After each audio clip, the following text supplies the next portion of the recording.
Shalom, puji Tuhan kita dapat bertemu kembali dimanapun kita berada. Biarlah kita tetap selalu memuji Tuhan, kita selalu memuliakan Tuhan. Dan pada hari ini kita menaikkan syukur kepada Tuhan. Hari ini kita meninggikan Tuhan. Sekalipun dunia saat ini sedang berguncang dengan berbagai masalah, tapi kita tidak melupakan Tuhan. Justru kita mengingat Tuhan, karena bahwasanya hadirat Tuhan sungguh luar biasa dalam hidup kita. Kita menaikkan satu pujian di hadapan Tuhan. Bapa kami yang di surga. Haleluya. Haleluya.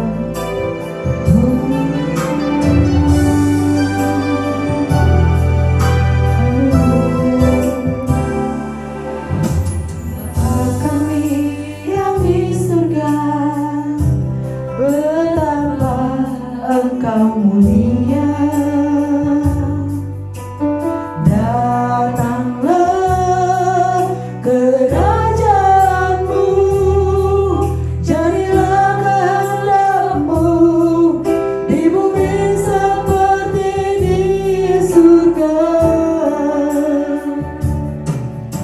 Kami anak-Mu di sini, di hadirat-Mu yang suci.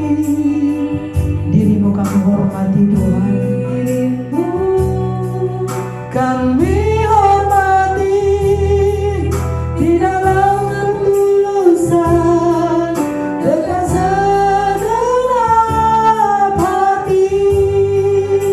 Sebab hanya Engkau Tuhan.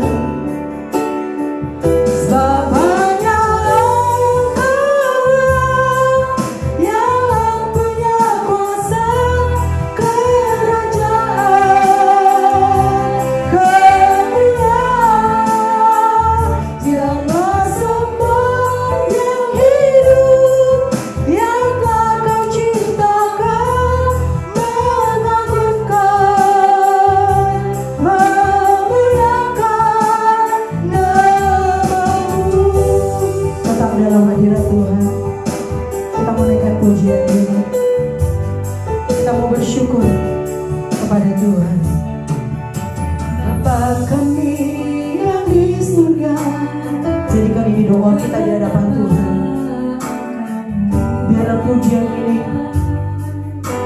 dapat mengingatkan kita betapa luar biasanya Tuhan. Terima kasih Bapa.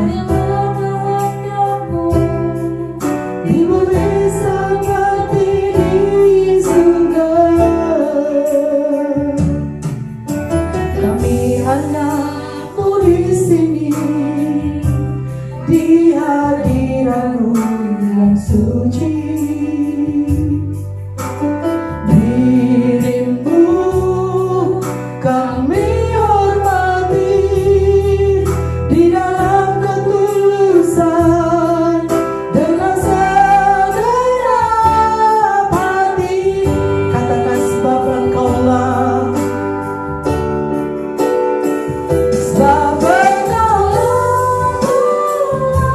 yang mempunyai kuasa, kerajaan, kemuliaan.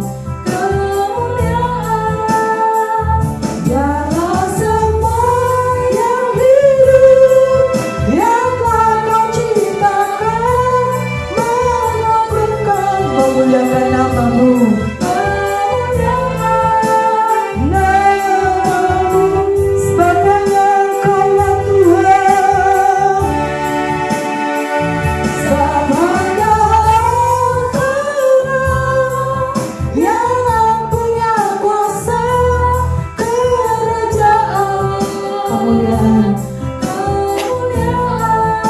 Biarlah semua yang hidup,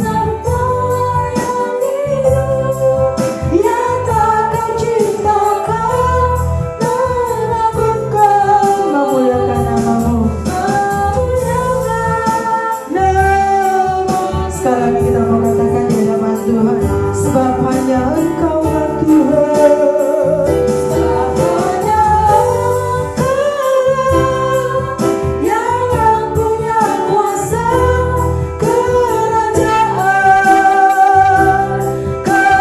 kemuliaan.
Engkau luar biasa.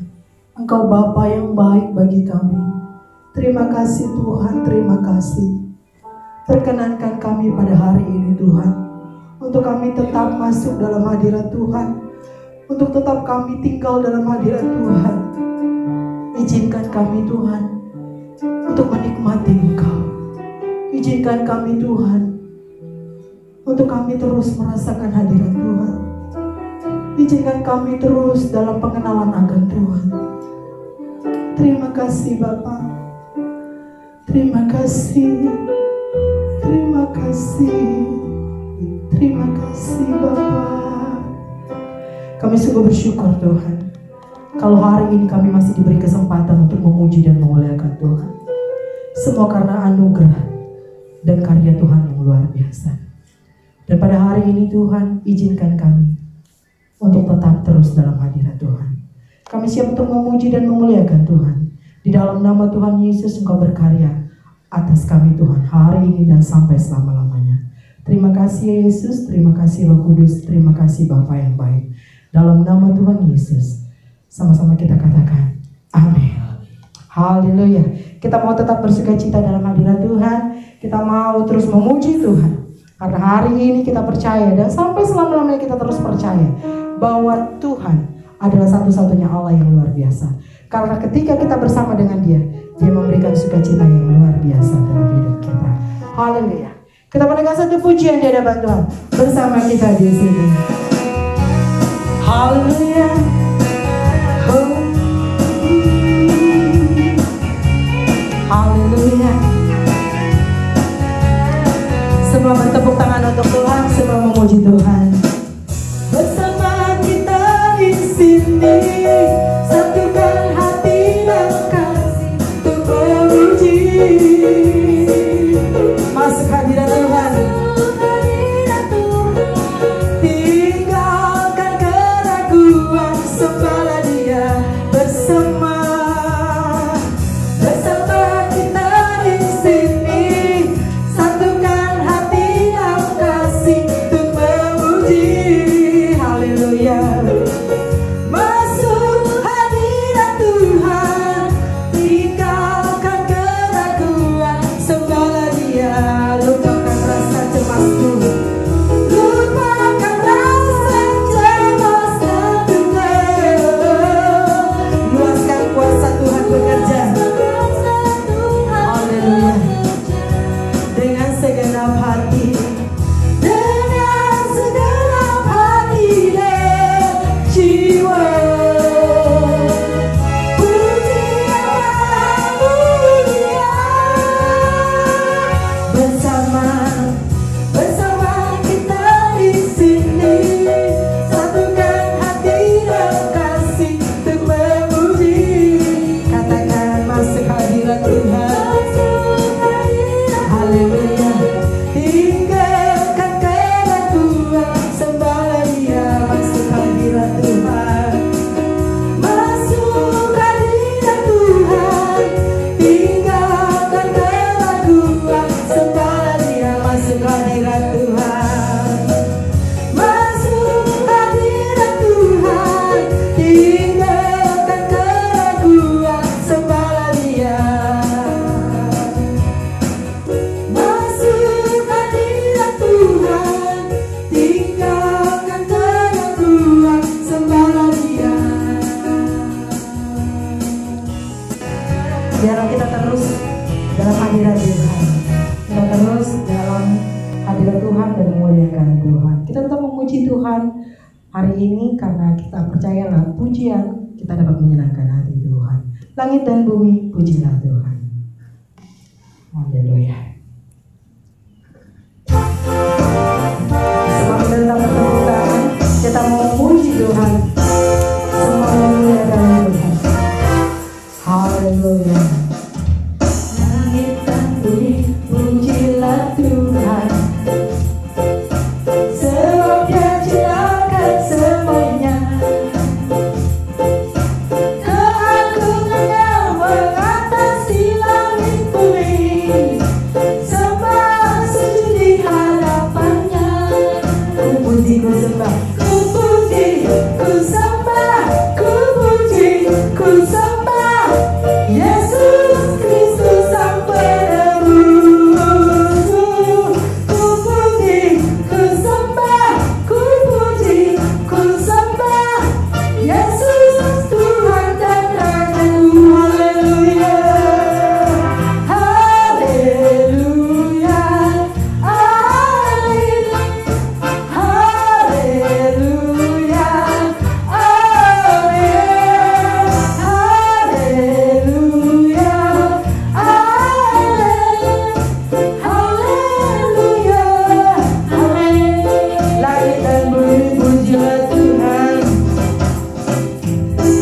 langit dan bumi, pujilah Tuhan.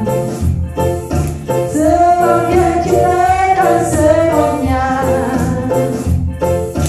keraguannya mengatasi langit bumi, sembah sujud di hadapannya. Ku puji, ku sembah, ku puji, ku sembah Yesus Kristus Sang Penebus. Ku puji, ku sembah, ku puji, ku sembah Yesus Tuhan dan Raja. Sama-sama kita katakan haleluya, haleluya, amin, haleluya, amin, haleluya, amin,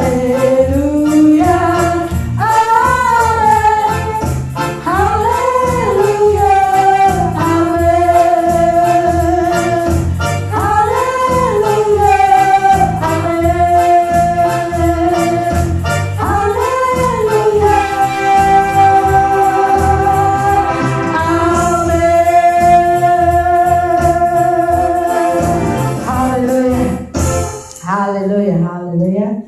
Kalau kita terus bersyukur di hadapan Tuhan, biarlah pujian yang kita naikkan hari ini menjadi kesukaan bagi Tuhan. Tiba saatnya kita akan mendengarkan firman Tuhan. Mari kita siapkan hati kita, pikiran kita, biarlah semuanya kita boleh menerima firman Tuhan dengan penuh sukacita dan damai sejahtera. Ketika firman yang disampaikan, biarlah itu menjadi kesukaan bagi Tuhan. Terima kasih Tuhan, terima kasih. Kita mau buka hati kita, kita mau memuji Tuhan. Saya undang sidang jemaat dimanapun sidang jemaat berada, saya mau berbangkit berdiri, kita menaikkan pujian ini bersama-sama. Kita mau seperti Yesus, kita mau terus belajar seperti Yesus.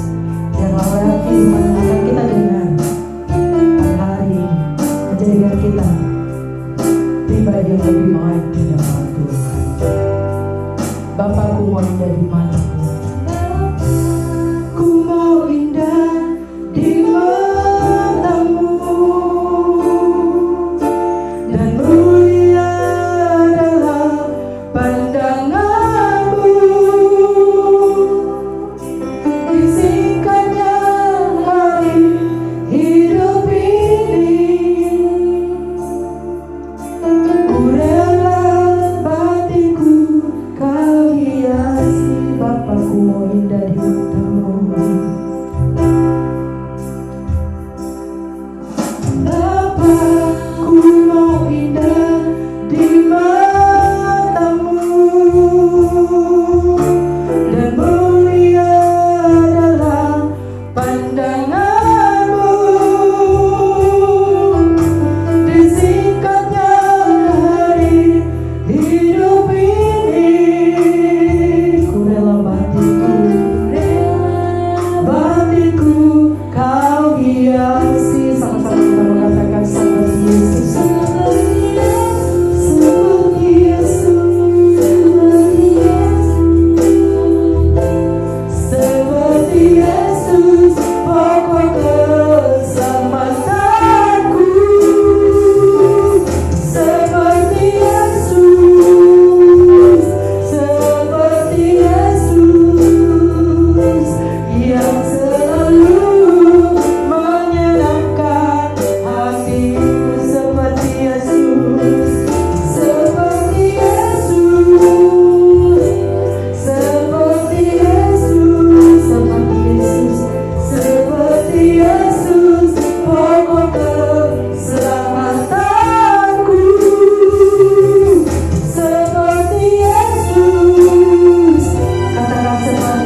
Haleluya.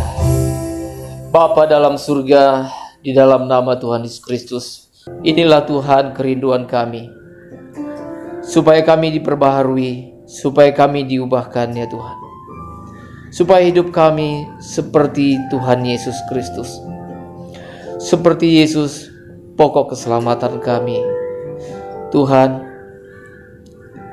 sungguh Tuhan, alangkah indahnya jikalau hidup kami diperbaharui, sehingga hidup kami dapat menyukakan hati Tuhan.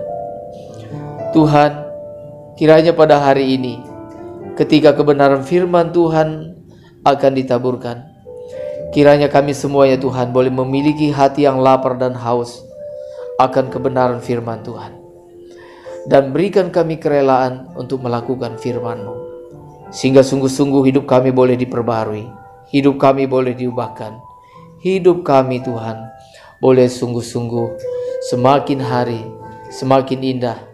Hidup kami boleh mempermuliakan nama Tuhan, dan hidup kami boleh menjadi berkat bagi banyak orang. Urapi kami semuanya Tuhan, baik hamba-Mu yang memberitakan firman, urapi dengan kuat kuasa-Mu ya Tuhan. Demikian juga kami yang mendengarkan, dimanapun kami berada saat ini ya Tuhan. Oh Tuhan, kiranya Tuhan Engkau memuaskan kami, Engkau memberkati kami berlimpah-limpah dengan kebenaran firman-Mu Tuhan. Berbicaralah Tuhan, sebab kami sudah siap untuk mendengarkan firman-Mu. Di dalam nama Tuhan Yesus Kristus, Allah kami yang hidup, kami sambut firman-Mu dengan ucapan syukur dan terima kasih. Haleluya. Amin. Amin. Silakan duduk Bapak Ibu Saudara sekalian yang ada di rumah. Biarlah kita bersama-sama mempersiapkan hati kita, hidup kita untuk mendengarkan kebenaran firman Tuhan pada hari ini. Bapak Ibu Saudara yang dikasihi oleh Tuhan Yesus Kristus, salah satu hal yang harus sungguh-sungguh kita mengerti sedalam-dalamnya adalah apa yang sungguh-sungguh penting, apa yang sungguh-sungguh yang harus kita miliki dan yang harus kita kerjakan. Nah saudara, hal ini penting sekali saudara. Sebab kalau kita tidak mengetahui apa yang benar-benar penting, kalau kita tidak mengetahui apa yang benar-benar wajib untuk kita lakukan, maka kita dapat gagal menjadi anak-anak Allah. Nah saudaraku yang dikasihi oleh Tuhan, kesalahan anak-anak Tuhan pada hari-hari ini adalah banyak orang-orang percaya yang tidak menyadari apa yang sesungguhnya yang wajib mereka kerjakan, apa yang sesungguhnya yang harus mereka kerjakan, apa yang seharusnya harus mereka raih, apa yang seharusnya wajib untuk dimiliki. Nah saudara, jikalau kita membalikkan hal ini, maka sungguh-sungguh hidup kita menjadi kacau saudara. Kalau misalnya sesuatu yang wajib kita miliki, yang wajib kita kerjakan, yang seharusnya kita lakukan, tetapi kita tidak lakukan, kita tidak memiliki, kita tidak meraihnya, maka saudara, sungguh-sungguh kita dapat menjadi orang percaya yang celaka.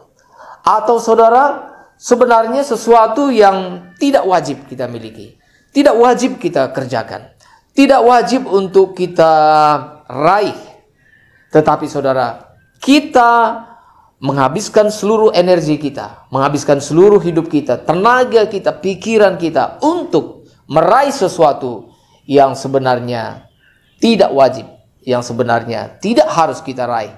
Maka saudara, ini pun sesuatu kekeliruan yang kita miliki. Saudara, untuk itu saya akan bacakan satu bagian dari firman Tuhan saudara. Bagaimana seharusnya, apa sih yang seharusnya yang wajib kita kerjakan? Apa sebenarnya yang harus, apa yang mutlak, ya, apa yang mutlak yang tidak bisa ditawar-tawar lagi yang harus kita kerjakan. Saudara, saya akan bacakan dari kitab Ibrani pasal 12. Saudara yang ada Alkitab di rumah, saudara juga dapat membuka, melihat bersama-sama dengan saya. Saya akan bacakan buat kita semuanya dari Ibrani pasal 12. Saya akan baca ayat 1. Demikian bunyi firman Tuhan. Karena kita mempunyai banyak saksi, bagaikan awan yang mengelilingi kita, Marilah kita menanggalkan semua beban dan dosa yang begitu merintangi kita, dan berlomba dengan tekun dalam perlombaan yang diwajibkan bagi kita. Saudaraku yang dikasihi oleh Tuhan, apakah yang diwajibkan oleh Tuhan bagi kita berdasarkan ayat firman Tuhan ini tadi? Yaitu saudara, yaitu ada satu kalimat, yaitu dikatakan kita diwajibkan untuk mengikuti perlombaan yang diwajibkan bagi kita. Saudara, jadi ada perlombaan yang diwajibkan bagi kita, sementara di bagian yang lain ada perlombaan yang tidak diwajibkan bagi kita. Kalau diwajibkan bagi kita, kita wajib mengikutinya, kita harus mengikutinya. Kalau perlombaan yang tidak wajib, kita tidak wajib untuk mengikutinya. Nah, saudaraku yang dikasihi oleh Tuhan, kalau begitu, kalau demikian, apakah yang diwajibkan ini tadi? Perlombaan wajib seperti apa yang diberikan oleh Tuhan kepada kita? Perlombaan apa yang diwajibkan oleh Tuhan kepada kita? Nah, saudaraku yang dikasihi oleh Tuhan, kalau nanti kita membaca ayat 1 sampai dengan 10, maka saya akan beritahu dari awal.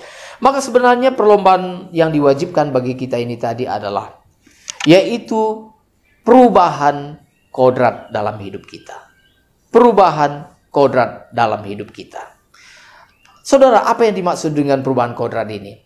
Maka saudara, perubahan kodrat ini berbicara tentang yang harus kita perjuangkan dalam hidup kita, dan wajib hukumnya adalah bagaimana kita berjuang seumur hidup kita untuk mengenakan kodrat ilahi dalam diri kita. Mengenakan kodrat ilahi ini sama artinya dengan Ibrani pasal 12 ayat yang ke-10, yaitu di mana di sana dikatakan supaya kita beroleh bagian dalam kekudusannya, yaitu kekudusan Allah. Saudara, inilah yang diwajibkan bagi kita. Perjuangan kita yang diwajibkan kepada kita adalah bagaimana kita mengenakan kodrat ilahi dalam hidup kita. Bagaimana kita mengenakan kekudusan Allah dalam hidup kita, saudara. Inilah perjuangan kita. Inilah perlombaan yang diwajibkan bagi kita. Untuk itu, saudara, Allah serius untuk mendidik kita. Allah serius, saudara, berperkara dengan kita supaya sungguh-sungguh kita dapat meraihnya, saudara. Nah, saudara, inilah perlombaan yang diwajibkan itu tadi. Saudara, hal-hal yang lain di luar daripada ini, saudara, yang tidak bersangkut paut dengan mengenakan kodrat ilahi ini, yang tidak ada kaitannya dengan hal ini tadi, itu tidak boleh kita anggap sebagai hal yang penting. Itu tidak boleh dianggap sebagai satu perlombaan yang wajib. Misalnya, saudara, apa? Misalnya dalam dunia ini, saudara, banyak manusia yang berlomba-lomba. Misalnya meraih harta duniawi yang lebih banyak, atau meraih kemewahan yang lebih banyak, atau berjuang untuk mendapatkan rumah yang mewah, atau berjuang untuk mendapatkan kendaraan yang mewah.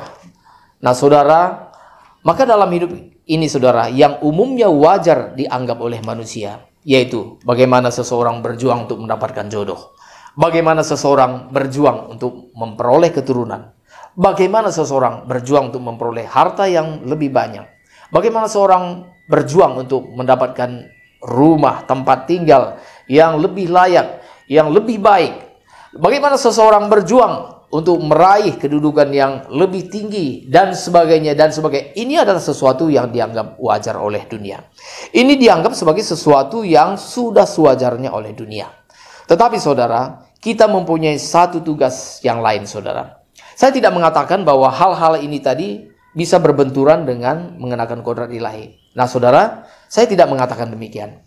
Tetapi, saudara, setiap segala sesuatu yang kita perjuangkan itu harus ada kaitannya dengan bagaimana kita mengenakan kodrat ilahi ini tadi. Nah, saudara yang dikasihi oleh Tuhan, maka saudara, jikalau kita terbalik, sungguh ini kita keliru memahami kebenaran firman Tuhan. Misalnya begini, saudara, ya. Ini kita harus mengerti kebenarannya. Misalnya begini, saudara. Manusia pada umumnya misalnya berjuang, misalnya seperti yang tadi saya katakan, berjuang memperoleh teman hidup atau mendapatkan jodoh, atau berjuang untuk mendapatkan keturunan misalnya saudara, atau berjuang mendapatkan harta yang lebih banyak. Nah saudara, maka khususnya kalau kita melihat Alkitab Perjanjian Lama, dalam Perjanjian Lama saudara itu memang berbicara tentang perkara-perkara duniawi.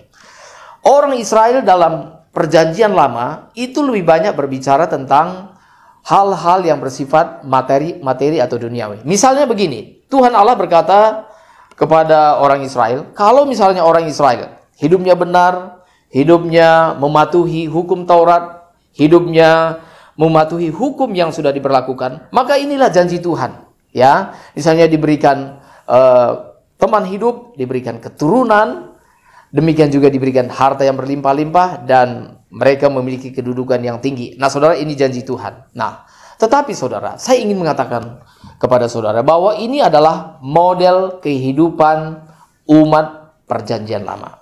Kehidupan umat Perjanjian Lama ini tidak boleh dikenakan dalam kehidupan umat Perjanjian Baru. Sebab umat Perjanjian Baru perjuangannya berbeda dengan umat Perjanjian Lama. Memang dalam Perjanjian Lama itu hanya berbicara tentang berkat-berkat secara materi. Maka orang yang melakukan hukum Tuhan memang diberkati secara materi, seperti yang tadi saya katakan, keturunan, demikian juga harta yang berlimpah-limpah. Saudara, dalam Perjanjian Lama kalau misalnya seseorang misalnya tidak memiliki keturunan, atau seorang wanita yang mandul, itu dianggap wanita yang tidak diberkati. Atau lebih jelasnya dianggap sebagai wanita yang terkutuk. Ini akan dipertanyakan, dosa apa yang telah diperbuat oleh dia sehingga dia tidak mempunyai keturunan. Atau misalnya ada orang yang miskin terus miskin dari keturunan yang satu, ya turun-temurun miskin. Maka ini akan dipersoalkan. Ini sebenarnya dosa apa yang diperlakukan sehingga miskin. Nah saudara, tapi saya mengatakan kepada Bapak Ibu Saudara sekalian bahwa kehidupan umat Tuhan dalam Perjanjian Lama itu tidak boleh dikenakan dalam umat Tuhan dalam Perjanjian Baru. Saudara, ini penting saudara. Penting untuk kita mengerti. Nah saudara, patut disayangkan bahwa banyak gereja, bahkan juga beberapa pembicara mengisyaratkan bahwa kalau kita setia ikut Tuhan, maka Tuhan juga memastikan bahwa kita juga akan mendapatkan berkat-berkat yang berupa materi ini tadi. Sehingga saudara, pada zaman sekarang ini ada beberapa gereja misalnya yang mempraktekkan ya doa pelepasan. Misalnya kalau ada orang yang belum ketemu jodoh, jomblo, itu dianggap sebagai satu kutuk. Maka orang ini didoakan supaya dia dilepaskan dari apa? Dari kutuk jomblo. Kutuk jomblo dilepaskan supaya dapat teman hidup. Nah saudara, atau misalnya orang yang tidak mendapat keturunan didoakan ya supaya ada kutuk-kutuk yang mengutuk mereka sehingga mereka tidak punya keturunan dan sebagainya, atau kutuk-kutuk kemiskinan dan sebagainya. Saudara, ini di dalam nama Tuhan Yesus Kristus, saudara, sungguh-sungguh saya ingin menyampaikan kepada saudara, maka sebenarnya bagi umat Perjanjian Baru, Tuhan tidak mempersoalkan apakah saudara mempunyai jodoh atau tidak. Tuhan tidak juga mempersoalkan, bagi Tuhan tidak terlalu penting apakah saudara punya keturunan atau tidak. Dan Tuhan juga sebenarnya tidak mempersoalkan apakah saudara kaya secara materi atau tidak. Bagi Tuhan itu bukanlah sesuatu yang wajib. Bagi Tuhan itu bukanlah sesuatu yang wajib. Nah, ini saudara, ini harus tertanamkan dalam hati kita. Seharusnya gereja atau hamba-hamba Tuhan menghadapi jemaat, kalau misalnya jemaat yang jomblo atau misalnya jemaat yang tidak mendapat keturunan, saudara, seringkali saudara, bahwa Tuhan punya rencana tersendiri bagi orang yang tidak menikah. Ada orang-orang tertentu saudara, sebenarnya bisa jadi begini. Orang ini sebenarnya bisa saja dapat jodoh, tapi sebenarnya orang ini dapat teman hidup, tapi dalam usia yang sudah cukup tinggi. Kalau dia cepat dapat jodoh, itu mungkin juga tidak baik buat dia. Jadi ada orang yang mungkin dapat jodoh atau teman hidup. Mungkin tidak cepat, tapi mungkin lama. Bahkan saudara, ada mungkin bahkan orang ini lebih baik tidak menikah. Nah, saudara yang dikasihi oleh Tuhan, saya ingin mengatakan begini, bahwa lebih baik saudara menikah terlambat daripada saudara menikah dengan orang yang tidak tepat. Bahkan saudara lebih baik mungkin tidak menikah sama sekali daripada menikah dengan orang yang salah. Saudara, jangan saudara berpikir bahwa orang yang menikah itu hidupnya lebih bahagia, lebih mulia dan sebagainya. Tidak, saudara.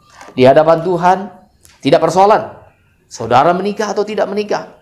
Di hadapan Tuhan tidak menjadi persoalan apakah saudara mempunyai keturunan atau tidak. Bahkan saudara, patut disayangkan, patut disedihkan kalau masih ada orang Kristen juga yang mempersoalkan. Mereka sudah punya keturunan, tapi berharap misalnya laki-laki. Jadi perempuan tidak dianggap sebagai keturunan, karena dianggap perempuan tidak membawa keturunan. Saudara, di sini pun sebenarnya kita sudah melecehkan Tuhan Allah. Mengapa kita membedakan antara laki-laki dan perempuan? Mengapa kita anggap bahwa laki-laki itu memiliki anak laki-laki lebih mulia daripada memiliki anak perempuan? Saudara, kita sudah salah, keliru besar di hadapan Tuhan. Karena itu, saudaraku yang dikasihi oleh Tuhan, kembali kepada topik kita hari ini. Ingatlah bahwa mengejar atau misalnya mendapatkan teman hidup, atau misalnya memperoleh keturunan, memperoleh harta yang berlimpah-limpah, atau mendapatkan segala fasilitas, kedudukan dan sebagainya, itu tidak diwajibkan bagi saudara dan saya. Saudara tidak diwajibkan untuk meraih segala sesuatu yang bersifat duniawi. Tapi saudara, yang diwajibkan adalah ini tadi saudara, yang kita perlu persoalkan. Apakah aku sudah mengenakan kekudusan Allah dalam hidupku? Apakah aku sudah mengenakan kodrat ilahi dalam hidupku? Saudara, ini jauh lebih penting. Ini jauh lebih penting. Tetapi saudara, patut disayangkan, hal ini jarang kita perkarakan. Jarang kita perkarakan. Jarang diperkarakan oleh manusia, bahkan oleh orang Kristen. Yang kita perkarakan biasanya tidak jauh dari perkara-perkara duniawi, perkara-perkara materi. Yang kita perkarakan, misalnya, apa saja yang telah dapat saya raih? Perkara duniawi. Ya. Seberapa banyak harta dunia maksudnya, yang telah dapat saya kumpulkan. Seberapa tinggi gelar yang telah saya capai. Atau seberapa banyak perusahaan yang telah saya dirikan. Seberapa banyak rumah atau yang lain-lainnya, villa dan sebagainya yang sudah aku miliki. Ini yang biasanya kita persoalkan. Dan kalau kita belum memilikinya, kita menganggap bahwa kita gagal. Kita merasa bahwa kita gagal. Tetapi saudara, jarang sekali kita mempersoalkan, sudah sejauh mana aku diubahkan oleh Tuhan. Saudara, jarang kita persoalkan ini. Tapi hari ini saya mengatakan, perkarakanlah ini di hadapan Tuhan. Sebab ini adalah lebih utama daripada perkara-perkara duniawi ini tadi, saudara. Segala sesuatu yang telah kita raih, apapun juga, yang telah saya sebutkan tadi, semua yang bersifat materi, semua yang bersifat perkara-perkara duniawi, saudara, itu berada dalam genggaman saudara. Tetapi semua yang bersifat perkara-perkara duniawi ini tadi, suatu saat saudara harus lepaskan. Saudara harus lepaskan. Dan saudara, semakin saudara genggam erat, semakin saudara menggenggam erat semua yang bersifat duniawi ini, akan terasa sakit sekali ketika saudara harus melepaskannya.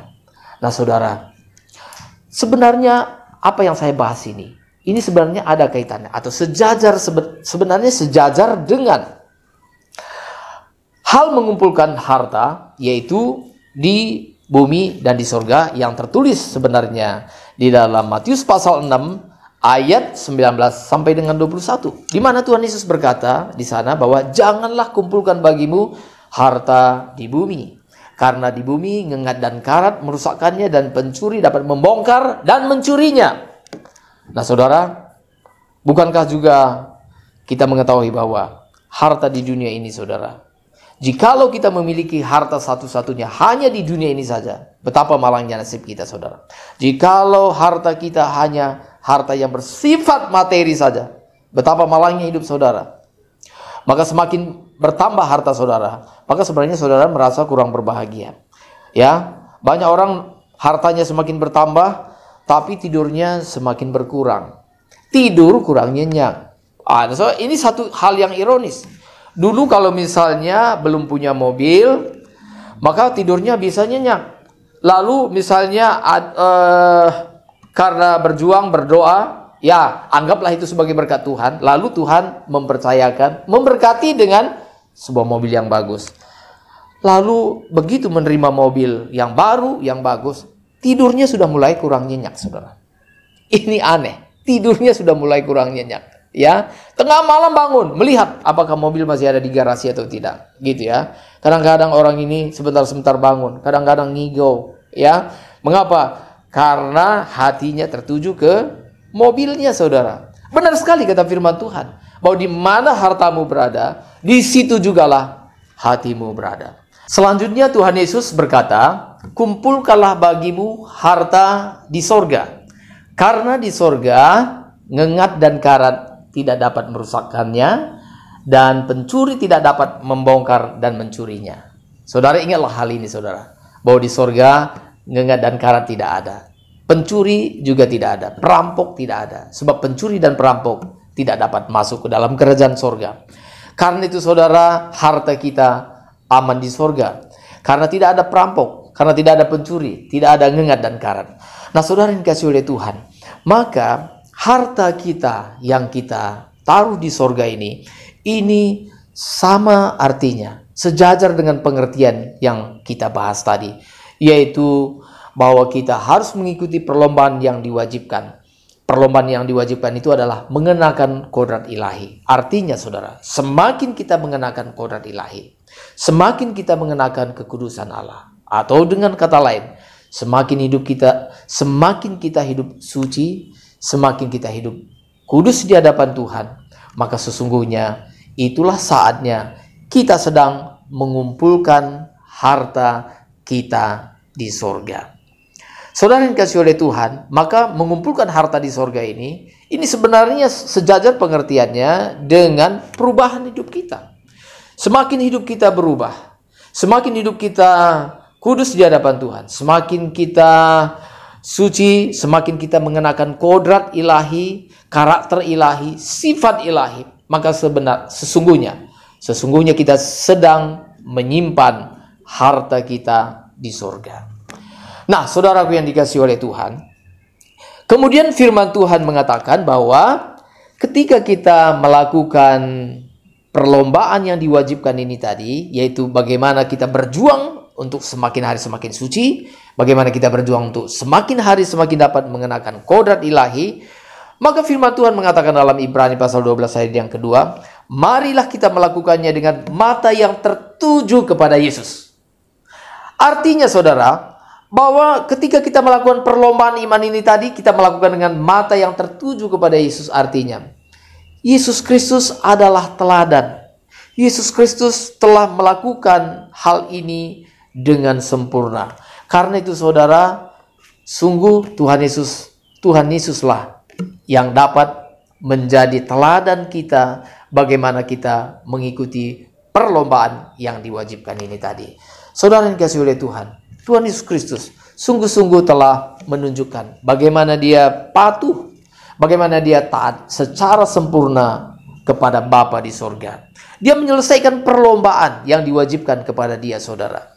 Nah, itulah sebabnya maka kita dapat meneladani dia. Itulah sebabnya maka firman Tuhan mengatakan bahwa ketika kita melakukan perlombaan yang diwajibkan ini tadi, kita lakukan dengan mata yang tertuju kepada Yesus Kristus. Saudara, dalam Ibrani pasal 12 ayat 1 kita melihat di sana bahwa karena kita memiliki banyak saksi bagaikan awan yang mengelilingi kita. Artinya saudara, sesungguhnya selain daripada Tuhan Yesus Kristus, sebenarnya di sekitar kita ada begitu banyak orang yang juga dapat kita teladani, yang dapat kita contoh. Kita melihat ada banyak contoh orang-orang yang beriman yang mengikuti perlombaan ini tadi, saudara. Ya, tapi memang bahwa setiap manusia tidak ada contoh yang sempurna.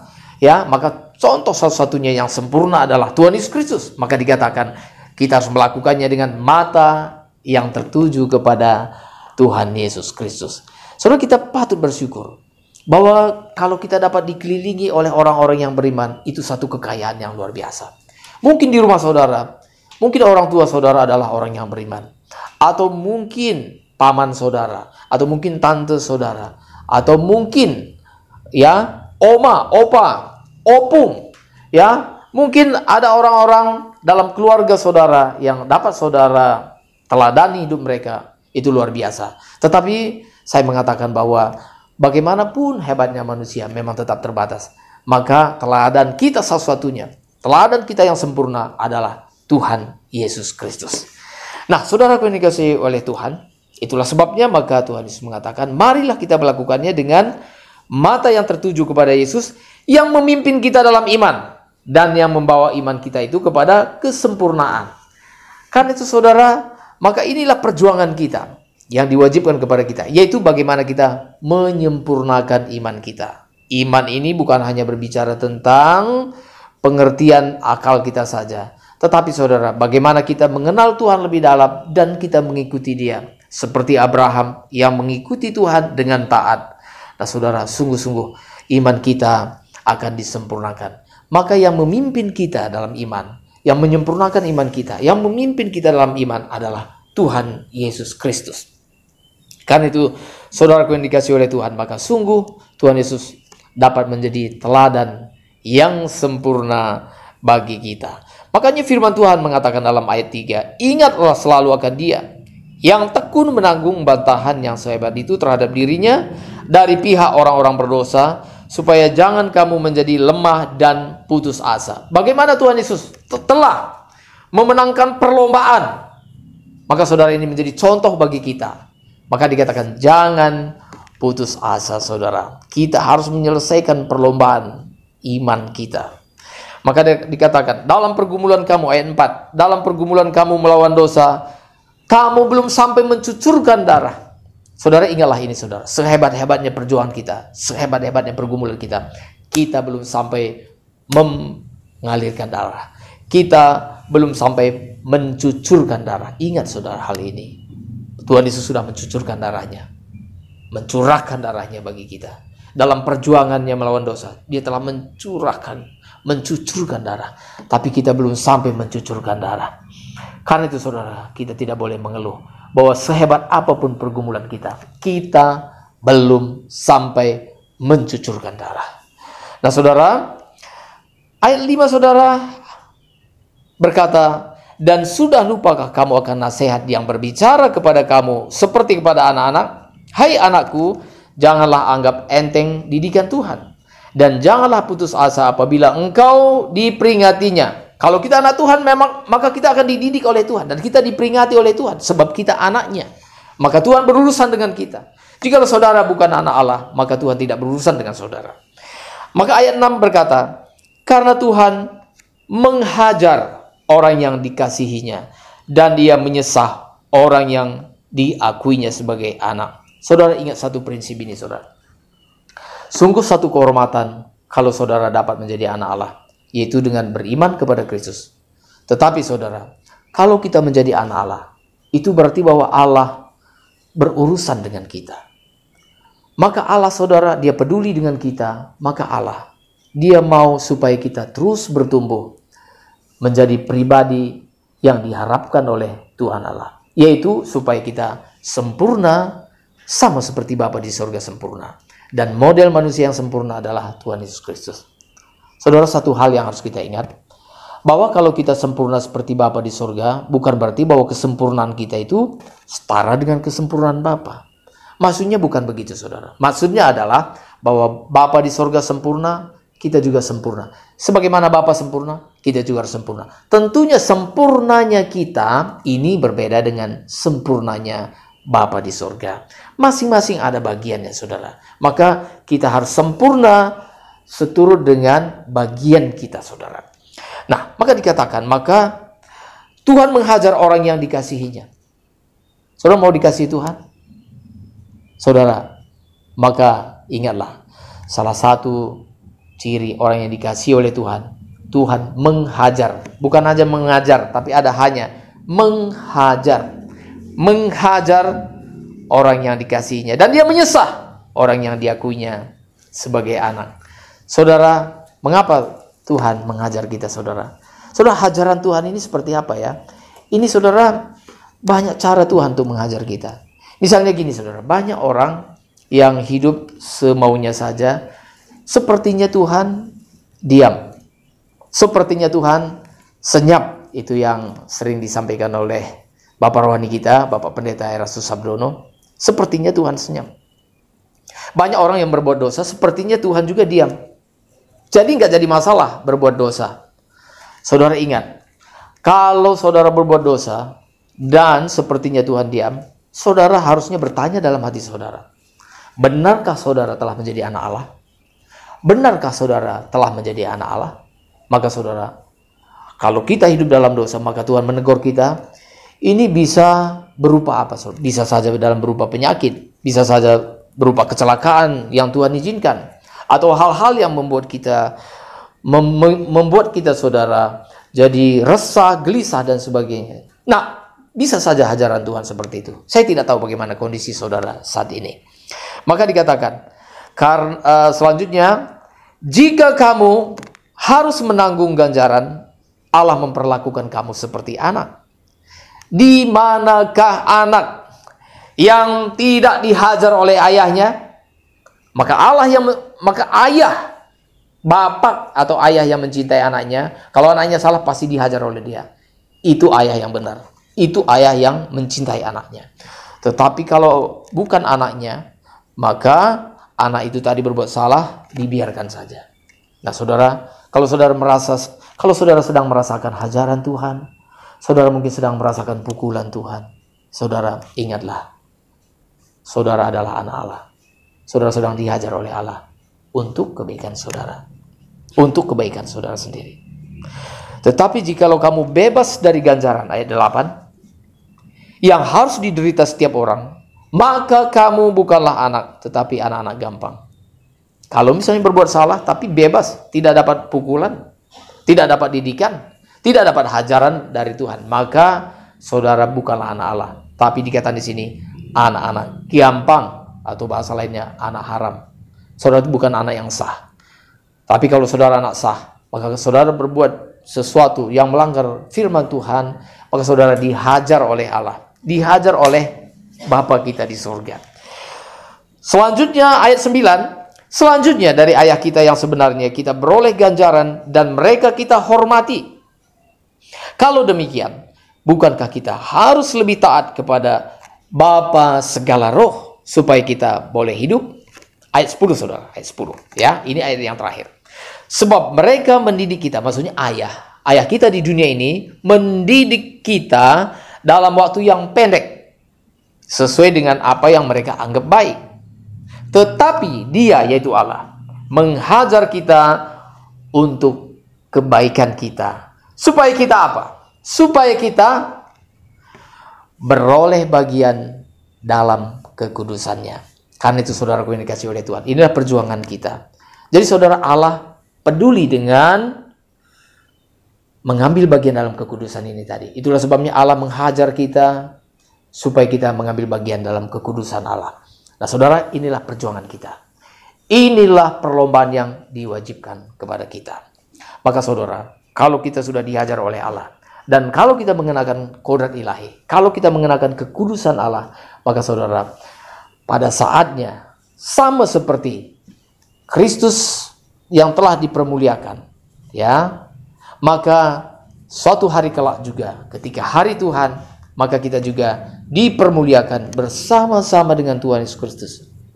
Kalau ada syaratnya, jikalau Roma pasal 8 ayat 17 bahwa kita akan dipermuliakan bersama-sama dengan Kristus, kalau kita menderita bagi Kristus. Menderita bagi Kristus artinya kita mengalami kesulitan, kita mengalami penderitaan, kesulitan karena kita melakukan kehendak Allah.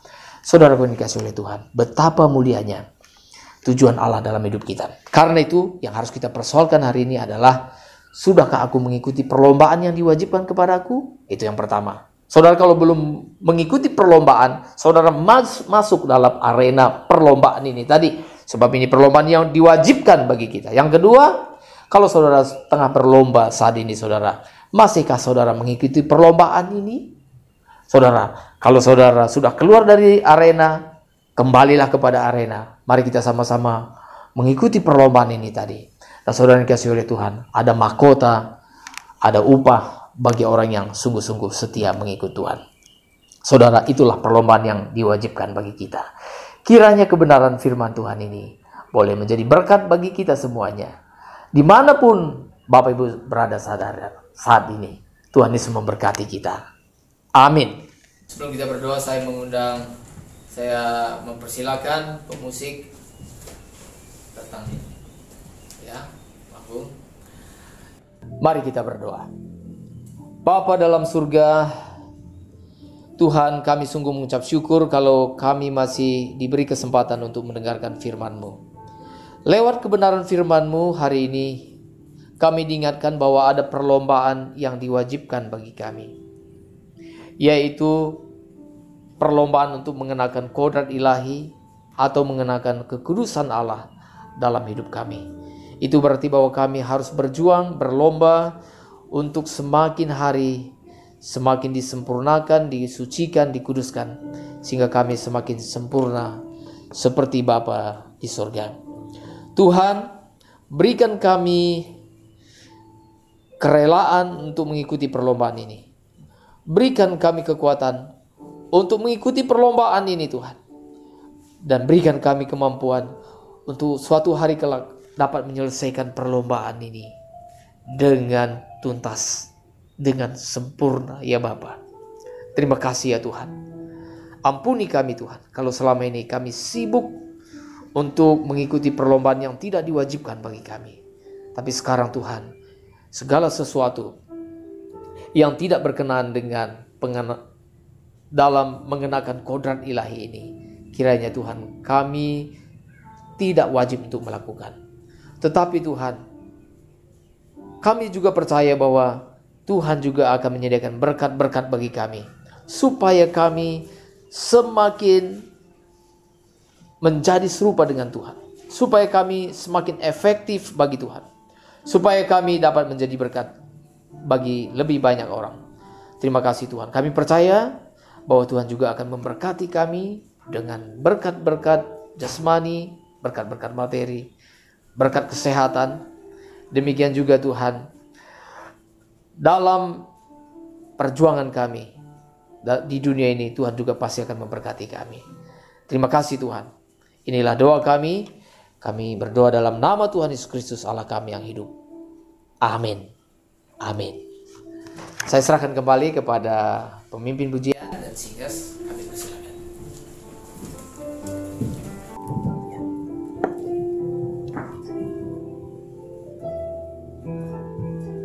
Terima kasih kami ucapkan kepada Bapak Gembala yang sudah menyampaikan firman Tuhan.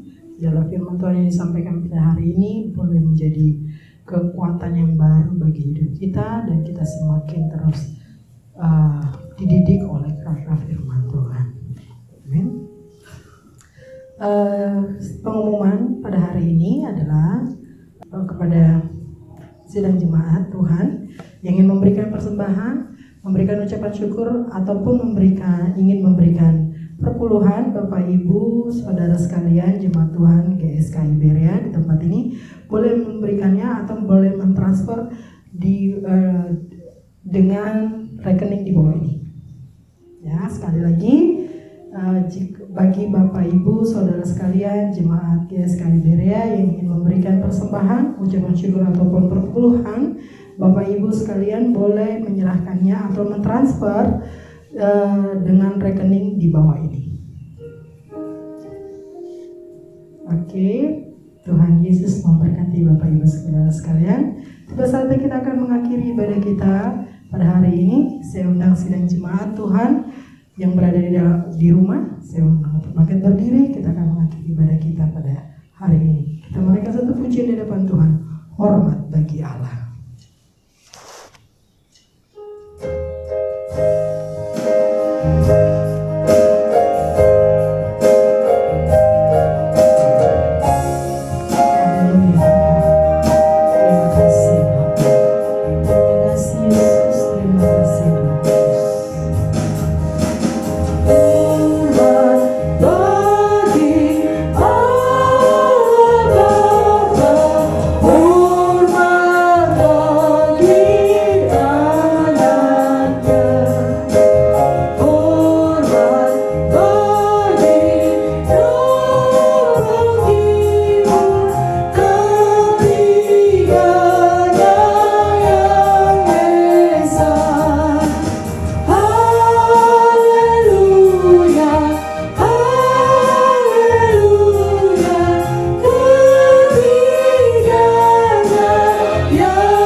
Mari kita berdoa.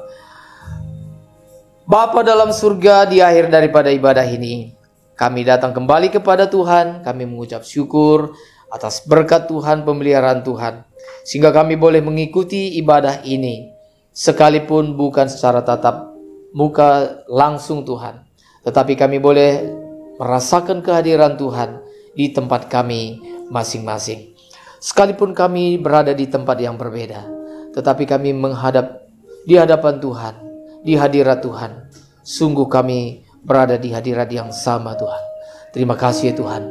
Kiranya Tuhan mencurahkan berkat-Mu bagi kami, yaitu damai sejahtera, sukacita daripada Tuhan, dan juga berkat-berkat jasmani yang kami perlukan. Terima kasih ya Tuhan. Berkati saudara-saudara kami yang mengikuti ibadah ini, dimanapun mereka berada saat ini, yang memuji memuliakan nama Tuhan, yang mendengarkan kebenaran firman Tuhan, sehingga Tuhan, dimanapun saudara-saudara kami berada, mereka diberkati oleh Tuhan. Apapun yang menjadi persoalan mereka, Tuhan campur tangan dalam kehidupan mereka. Terima kasih ya Tuhan. Berkati bangsa negara kami, berkati pemerintahan kami, berkati Tuhan khususnya di saat-saat COVID-19 ini. Biarlah Tuhan perlindungan Tuhan nyata bagi kami semuanya. Tuhan, sesungguhnya bukan hanya dari COVID-19 kami perlu dilindungi. Tuhan, kami menyadari bahwa dalam segala situasi, dalam segala hal, kami memerlukan Tuhan. Kami memerlukan perlindungan Tuhan. Sebab tanpa Tuhan, kami tidak dapat hidup ya Tuhan. Terima kasih Tuhan. Bapa, jikalau sebentar kami akan meninggalkan tempat ini, kami kembali kepada kehidupan kami. Tuhan memberkati kami. Terima kasih ya Tuhan. Inilah doa kami ya Tuhan. Kami percaya bahwa Tuhan mendengarkan doa kami, sebab kami datang kepada Bapa di dalam nama Tuhan Yesus Kristus. Haleluya. Dan saudara-saudara yang dikasihi oleh Tuhan, arahkanlah hatimu kepada Tuhan. Angkatlah kedua tanganmu di hadapan Tuhan, dan terimalah berkat daripada Tuhan. Kasih dari Allah Bapa kita, damai sejahtera dari Tuhan Yesus Kristus, dan sukacita yang berlimpah-limpah dari Allah Roh Kudus, kiranya menyertai saudara-saudara sekalian dimanapun berada saat ini, mulai dari sekarang sampai selama-lamanya. Semuanya yang diberkati oleh Tuhan katakan amin. Akhir kata kami mengucapkan selamat hari Minggu kepada Bapak Ibu Saudara sekalian. Kami percaya bahwa damai sejahtera daripada Tuhan menyertai Bapak Ibu Saudara sekalian dimanapun berada. Kiranya Tuhan memberkati. Shalom. Amin.